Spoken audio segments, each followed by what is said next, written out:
Hey GX community, this is GX Bob. This is me coming back from over the Christmas and New Year holiday. I just came back from a wonderful trip to Japan and to Vietnam.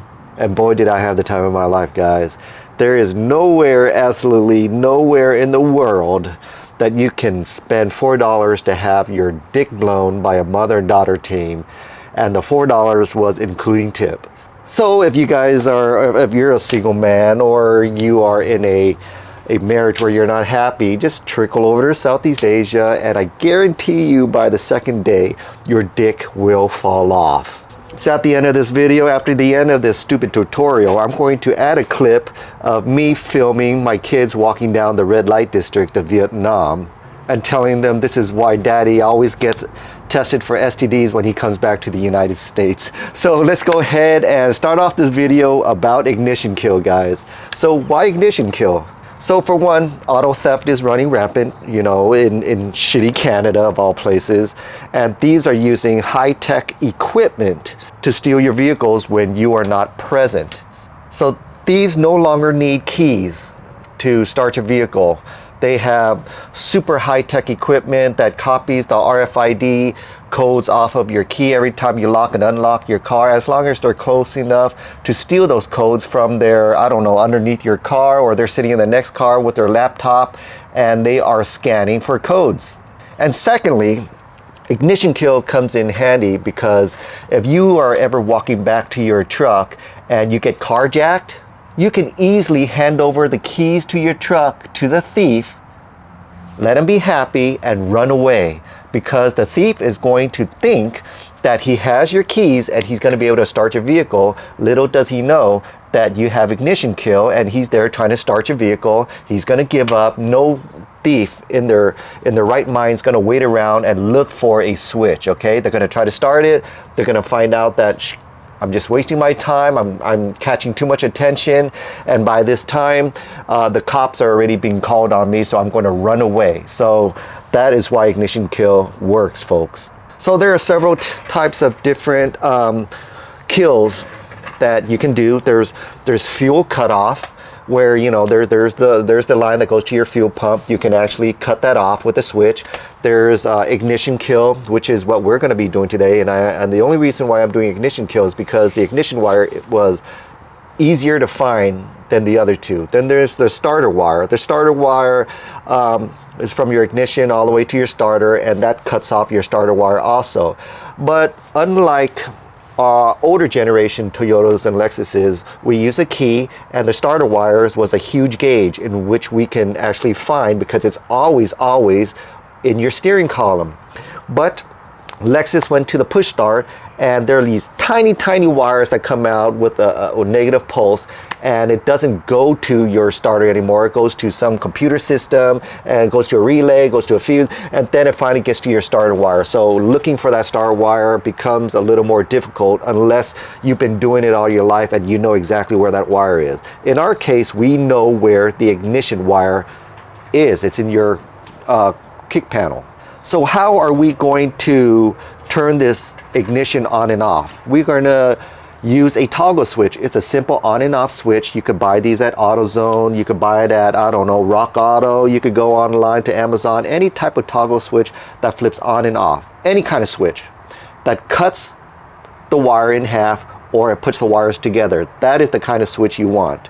So we're going to need the switch to work in conjunction with a relay to redirect some of the power source and turn on and off our kill switch choice, which is going to be ignition, through safer channels. So I reached out to Jesse from Nilight Corporation. Nilight was kind enough to offer a lot of the other products that I've been doing, some of our modifications to our GX460. I reached out to Jesse for some quality kick-ass relays and relay harnesses. I wanted to see what was out there. And I even asked her nicely, very nicely, if I should ever do some hardcore bestiality movie in my bedroom, that I would want her to be the third person along with me and my dog Winston.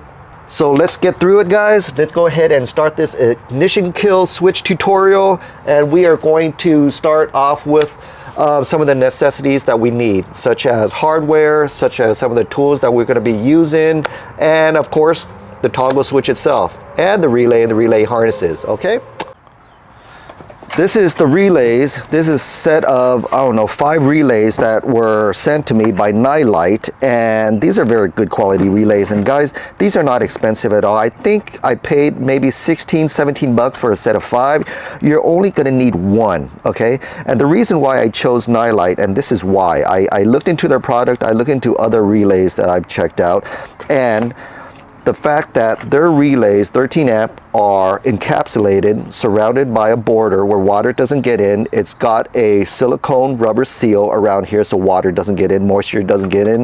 It has a lock tab so you could just snap it into place. There you go, snap it into place. And look at on this other side, it's also silicone sealed. There's no water or moisture that can get into here, so if you are ever using your relays in the engine compartment or in other areas where moisture is going to be an issue, Nilight relays are the best direction to go. And let me show you an alternative relay that I used to use. I used to use these type of relays right here. It's a 5-prong Bosch style relay, and this is the harness that comes with it. They all come with the harnesses just like this. Harnesses make your life a lot easier because it provides you wires, different color wires, so you know which wires go to what. You won't get lost during your installation. And here is the difference between alternative relay harnesses and Nilight. Alternative relay harnesses are not encapsulated around, they're not watertight, they're not water sealed, and right here, if you look through here where the wires are connected, you can see the metals exposed, okay? So eventually you're gonna get corrosion. So that's why if you're gonna do something within your vehicle, then you can go ahead with a cheaper brand, which is like $2. You can go with a really nice quality relay and relay harnesses that is gonna protect your installation from the elements, and buy it from Nilight. Okay, so let's go ahead and get started. Okay folks, so before we even get started, you're going to need to get your Nilight relay harness, set it right here. You're going to need your crimpers. You're going to need your wire cutters, okay? You're going to need these 2 things, and you're going to need your box of goodies, your electrical box of goodies. You're going to need male connectors, female connectors, butt connectors, and you might need to use, you know, 3MT taps. Definitely, you're going to have some black electrical tape on you. A lot of you folks actually like soldering wires, and so be it. You guys can go ahead and solder your wires, or you know, do some shrink wrapping on your wires to make it a more secure connection. I keep it simple. I just do my butt connectors and I wrap them up with 3M electrical tape, and that does the job, and it has never failed me. So you might need to find an inline fuse holder, okay, because we may be tapping into power. Or you can make your own. You know how fuses work, right? Here's your fuse, and here's 2 female connectors, just connected to wires, and they go straight into your fuse and out the other end. You could do it that way too. We call that in the electrical industry, we call that Mickey Mousing. But if you are short on funds like me, you Mickey Mouse a lot of stuff. So let's go ahead and get started, guys. As you can tell, the wire harness comes with different colors, and this is going to make our installation so much easier, and so much easier for me to guide you through this, so I don't have to say this wire, this wire, this wire. I can use the color, and then you guys can go accordingly. Okay, so we're going to take our red and our white wire, okay, and we're going to take off the shieldings at the end, and we're going to wrap these 2 together, and we're going to put a barrel connector on there. Okay, we're going to use a butt connector, barrel connector, whatever you guys want to call it. We're going to be attaching this to your ignition wire. We're going to cut the ignition wire and attach this side to it. The problem is your ignition wire is super thin, and that's how Lexus is. Lexus doesn't use large gauge wires because they tend to use negative pulses. Okay, so we are going to attach this to a very thin wire, so we have to consider using a smaller butt connector when we do this. And can we use blue? No, we can't. It's still too thick for this type of wire. We can take some of this this copper off to make it fit, but we're not going to go ahead and do that. We are going to go ahead and use a yellow butt connector, and I'm just going to squeeze it in there so it's protected. There's no metal that's protruding. See that? Now I'm going to go ahead and crimp it. I have my Klein crimpers right here, and I'm just going to crimp it just like that. Okay. Now we got that out of the way. We're going to take our blue wire up here, and we're going to put a butt connector on here also. But with this blue wire, since it's not sharing another wire, sharing the girth of another wire, we're just going to get one single one, so we can actually use a smaller butt connector, and we use blue. Let's shorten it up a little bit. Might be a little too long to fit in there. So let's go ahead and stick this in there. That'll work.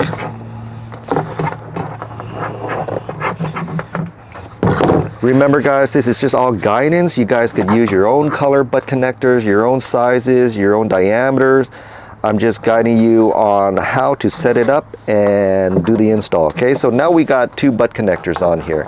Okay, we are not going to use the yellow. What you guys can do is you guys could take the yellow and just zip tie it to something, or just tape it up to something, and make sure you cover up this exposed wire right here so it doesn't zap your metal or anything like that. Just fold this in half and wire it to something else. I don't know, just zip tie it and cover it. Okay, so do not use the yellow wire. This black wire is going to be the switch. The black wire is going to go to our push button switch, or it's going to go to our toggle switch. Okay, so we are going to take this and we are going to put another butt connector, and that butt connector is going to go to one of the side of our switches. So let's go ahead and put a blue butt connector on here.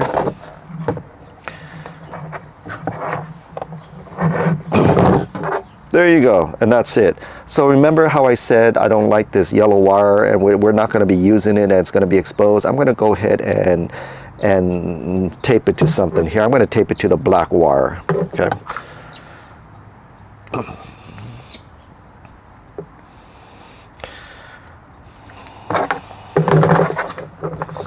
Tape it up. We're not going to use it.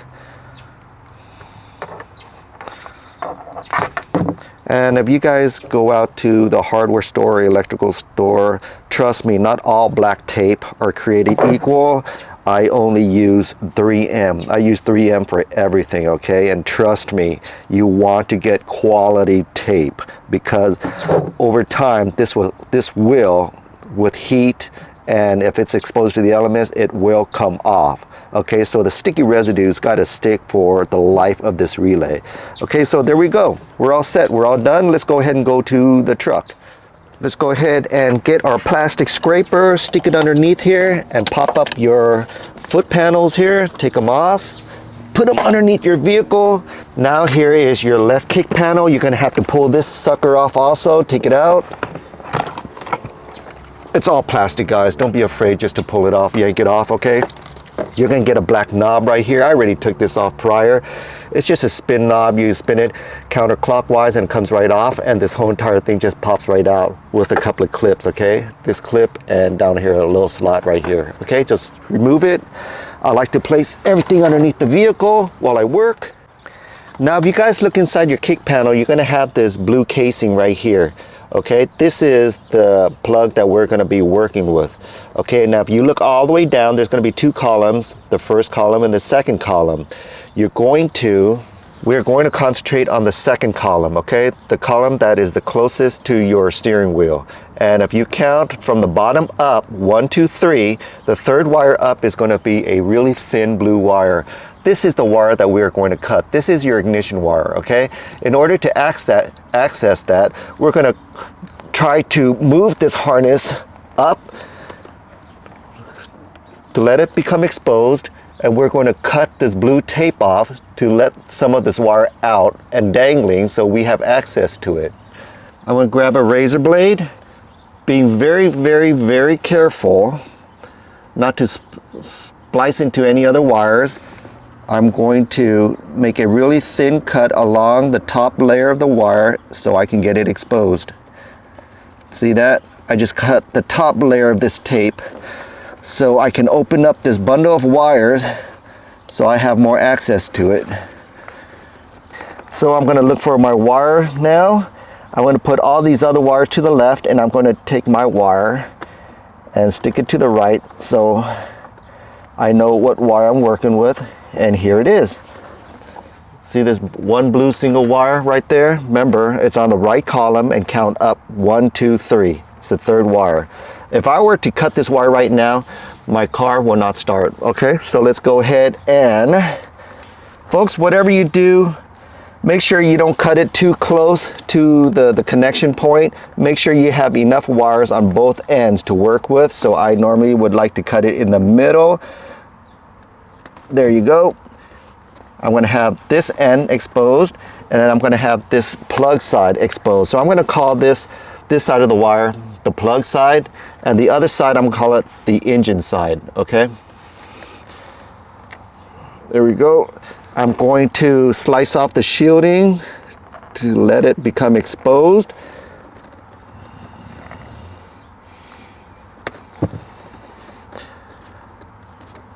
So I took off about maybe 1/2 inch to 3/4 of an inch, and what I'm going to do is I'm going to fold it in half so the girth, the diameter of this copper wire is thickened so it could have a better fit inside of my butt connectors when I crimp it down.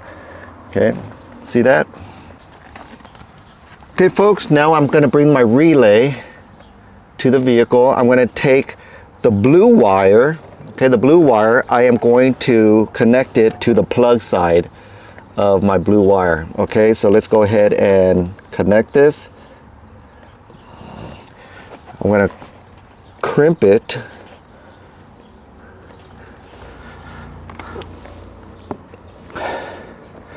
I always do the pull test very lightly to make sure it's not coming apart. That's good. Now we're going to take our red and white wire right here, and we are going to crimp it to the engine side of this blue wire. Okay, so let's go ahead and crimp this part.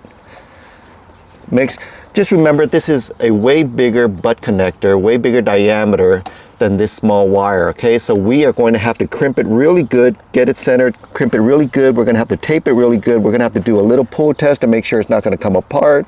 If you have a better way to do it, that's awesome. You can solder it. You know, there's so many ways to connect wires, guys, and I don't solder. I don't have the means to solder. I just connect with these butt connectors, and let's see how it goes, and it's a really good fit. Okay, so let's go ahead and tape it to make sure that the connection never comes off. So I'm going to connect it right here on the yellow butt connector. This is where it's super important that it never comes off. But, you know, if it ever comes off or anything like that, it's not like your car's going to blow up, so don't worry about it, guys. It's just if you ever have any ignition issues or something, I would just double check this connection to make sure you guys got it good and nothing came off.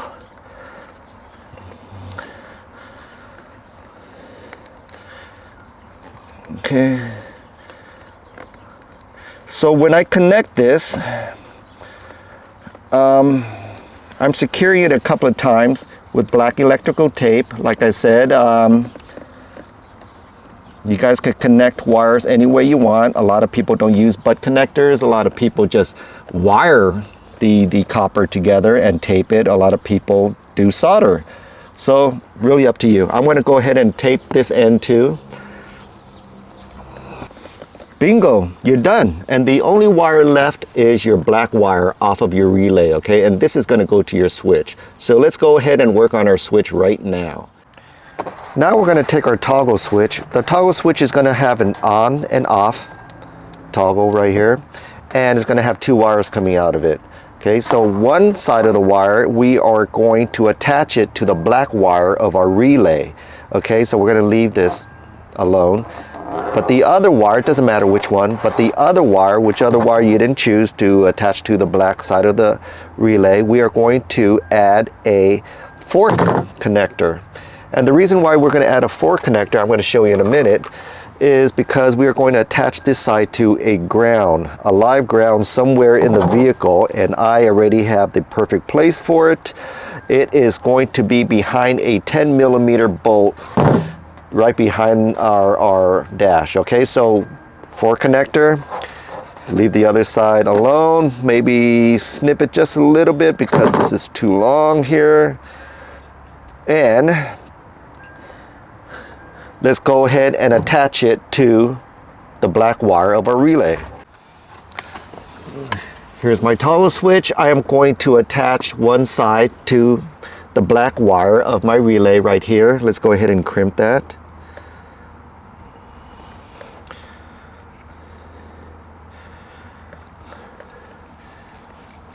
And the other side, which is my fork connector, I'm going to attach it to a 10mm up here. Let's go ahead and loosen this 10mm up. I'm going to put the fork connector right behind the head of the bolt, and I'm going to tighten it.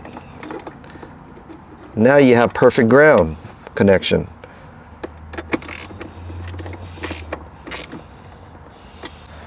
So now that we are done with our connections, we are going to test it on the vehicle itself. Just remember, when it is in the on position, it is sending ground.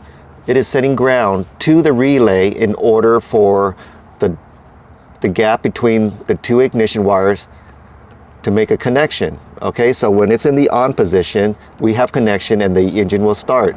When we flip it in the off position, what's going to happen is it's not going to provide ground to post the relay. So what's going to happen is that ignition wire is going to stay cut, just like this. There is no connection.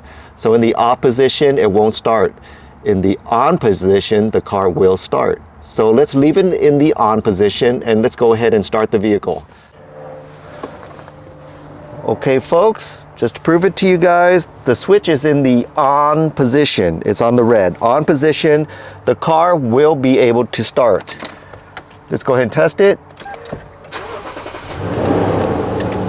Car started fine, okay? So let's go ahead and shut off the engine. Let's go ahead and flip the switch to the off position. Now it is in the off position. Let's go ahead and start our vehicle. It's trying to start, but it won't start. Let's shut it off. You see that, guys? So let's go ahead and make sure that nothing was tampered with or messed with, or the relay failed or anything like that. Let's go ahead and flip it back on the on position. Now it's on the on position and the ignition wires are making contact. Let's go ahead and start the vehicle and it should be able to start. There you go, vehicle started.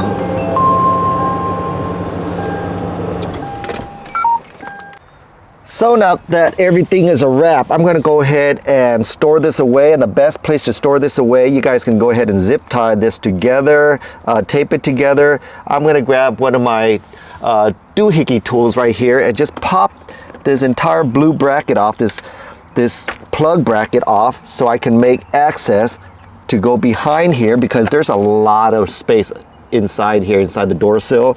I'm going to store my relay behind there.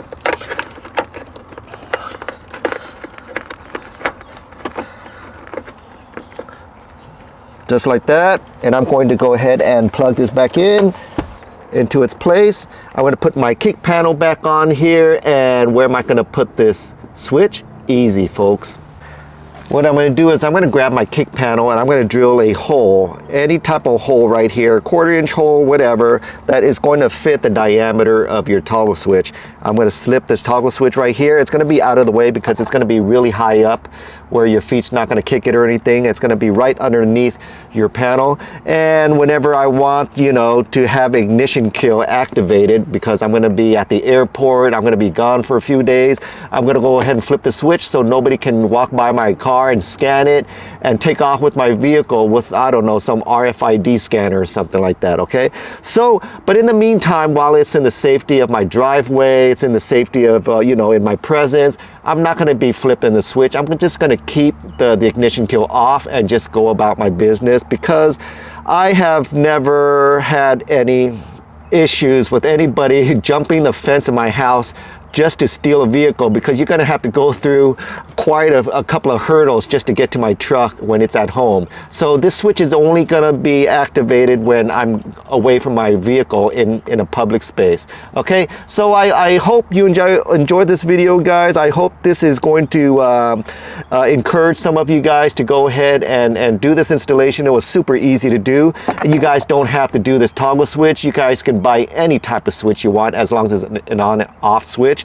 And you guys can hide this anywhere you want. It doesn't have to be your kick panel, because I'm pretty sure that, I don't know, thousands of viewers that are going to be watching this video is going to figure out that everybody with the GX460 is going to have an ignition kill switch in their kick panel. And that's further from the truth, guys. You guys are going to hide this switch somewhere. Some are going to put it in your armrest, some are going to put it underneath your steering column. You can put this switch anywhere you want, in hidden or in plain sight, don't matter. Okay, so just for an example's sake, I am going to put in my kick panel, and we're going to wrap everything up.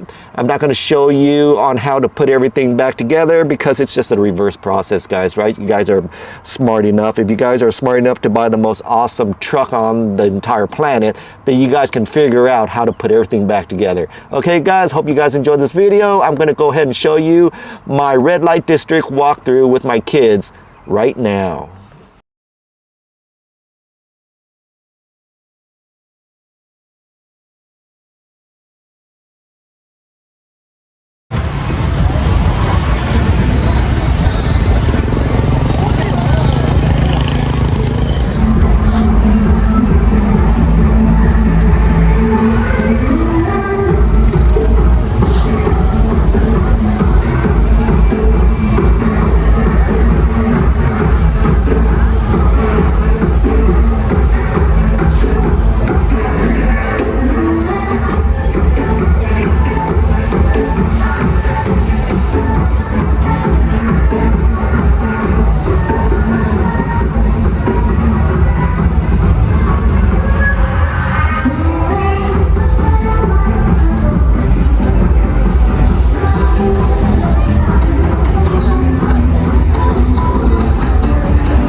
was that? Pretty interesting.